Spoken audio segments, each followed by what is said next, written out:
خدا کا خوف کریں. درجنوں کے حساب سے جو آپ کے ہی دفاتر ہیں جو گرین بیلٹ کے زمرے میں آتی ہیں، آپ نے ان کو تو نہیں گرایا. درجنوں کے حساب سے سینما گھر ہیں، درجنوں کے حساب سے آپ جو ہے وہ شراب کے اڈے تو چلا رہے ہیں. اسی طرح اس مسجد سے لے کر اسلام آباد تک اس احاطے کے اندر جتنے ہوٹلز آتے ہیں آپ نے ان کو تو نہیں گرایا. تو یہ آپ کا نام مسلم لیگ ہے، لیکن آپ کے اندر مسلمانوں والا کوئی کام نہیں، مسلم والا کوئی کام نہیں. آپ دوسری جماعتوں کے سربراہان کو تو کہتے رہے کہ یہودی ایجنٹ ہے، لیکن خود آپ عمل یہودی ایجنٹوں والا کر رہے ہیں. ہر صحابی نبی کا دین. اسلام آباد مدنی مسجد کو آج سے تقریباً 2 دن پہلے حکومت وقت کی زیر نگرانی میں رات کے اندھیرے میں سڑک کو دونوں اطراف سے بند کر کے مسجد کو شہید کیا گیا. اور اس انداز سے اس مسجد کو شہید کیا گیا، گرایا گیا کہ ساتھ ساتھ ہی اس مسجد کے ملبے کو ڈیمپروں کے اندر بھر کر شہر سے باہر پھینک دیا گیا، اور مسجد والی جگہ پر بالکل صاف صفایا کرنے کے بعد وہاں پر چھوٹے چھوٹے پودوں کو لگا دیا. جب دن ہوا لوگوں کو اس بات کا پتہ چلا کہ مسجد کو شہید کر دیا گیا ہے، لوگوں میں اضطراب پایا گیا. خاص طور پر علماء حکومت وقت کے اس قبیح عمل کے خلاف بولے، انہوں نے اپنا احتجاج ریکارڈ کروایا. اور عوام الناس میں سے بھی وہ لوگ جو اپنے دلوں کے اندر ایمان کی حلاوت رکھتے تھے، ایمان کی روشنی کو محسوس کرتے تھے، مساجد و مدارس کے ساتھ جن کو محبت تھی، انہوں نے بھی اپنا احتجاج ریکارڈ کروایا، حکومت وقت کے اس عمل کو کنڈیم کیا، مذمت کی. لیکن دوسری طرف وہ لوگ بھی تھے جو حکومت وقت کے اس عمل کو سپورٹ کر رہے تھے. یا تو وہ ملحد قسم کے لوگ تھے، یا پھر سیکولر قسم کے لوگ تھے، یا تیسری قسم کے وہ لوگ تھے جو کسی سیاسی جماعت کے ٹٹ پنجیے تھے، سیاسی جماعت کے پٹھو تھے. انہوں نے محمد عربی کا کلمہ زبان کے ساتھ تو پڑھا ہے، لیکن وَتَصْدِيقٌ بِالْقَلْبِ نہیں کیا. انہوں نے اپنی سیاسی جماعتوں کا کلمہ پڑھا ہوا ہے، جو سیاسی جماعت کہہ دے وہ صحیح، باقی سب کچھ جو ہے وہ غلط. اس لیے اب اس عمل کے ہو جانے کے بعد سب سے پہلی گزارش تو یہ ہے کہ حکومت وقت کی طرف سے اس عمل پر دلیل یہ دی جا رہی ہے کہ یہ گرین بیلٹ کی زمرہ میں آ رہی تھی یا تجاوزات میں آ رہی تھی. اور اسی طرح کہا جا رہا ہے کہ ہم اپنے ان شہروں کو خوبصورت بنانا چاہتے ہیں، ہم اپنے ان شہروں کو وسیع کرنا چاہتے ہیں، احاطے کو سرسبز و شاداب جگہ بنانا چاہتے ہیں. خدا کا خوف کریں، اللہ سے ڈریں.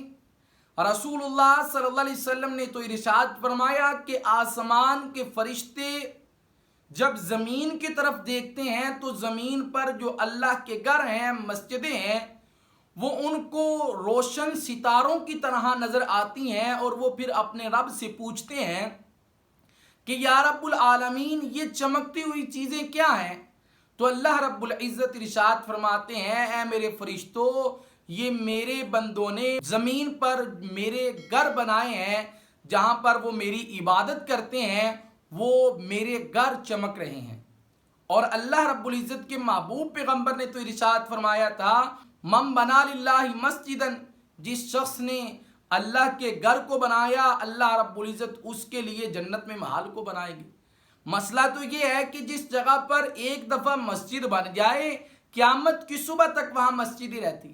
رسول اللہ صلی اللہ علیہ وسلم نے ارشاد فرمایا کہ اللہ رب العزت کے ہاں سب سے زیادہ شہروں میں پسندیدہ جگہیں وہ مساجد ہیں، اور ناپسندیدہ جگہ اللہ کے ہاں شہروں میں وہ بازار ہے. آپ اللہ کے گھروں کو ہی شہید کرنے پر تل گئے، اور آپ دلیل کیا پیش کر رہے ہیں کہ گرین بیلٹ کے زمرے میں آتی ہے، تجاوزات کے زمرے میں آتی ہیں. خدا کا خوف کریں. درجنوں کے حساب سے جو آپ کے ہی دفاتر ہیں جو گرین بیلٹ کے زمرے میں آتی ہیں، آپ نے ان کو تو نہیں گرایا. درجنوں کے حساب سے سینما گھر ہیں، درجنوں کے حساب سے آپ جو ہے وہ شراب کے اڈے تو چلا رہے ہیں. اسی طرح اس مسجد سے لے کر اسلام آباد تک اس احاطے کے اندر جتنے ہوٹلز آتے ہیں آپ نے ان کو تو نہیں گرایا. تو یہ آپ کا نام مسلم لیگ ہے لیکن آپ کے اندر مسلمانوں والا کوئی کام نہیں، مسلم والا کوئی کام نہیں.